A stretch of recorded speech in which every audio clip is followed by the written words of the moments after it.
In front of me is Samsung Galaxy S10 Lite, and today I would like to show you how you can switch on or off auto rotation.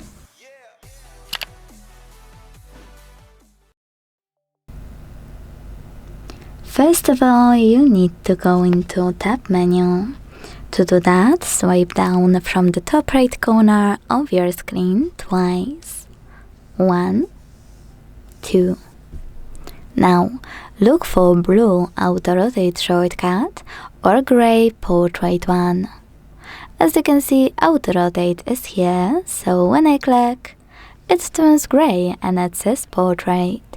That means that auto rotation is off, but you can always turn it on by clicking on the same shortcut until it's blue and it says auto rotate.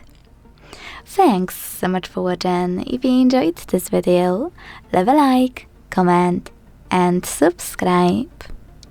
Bye!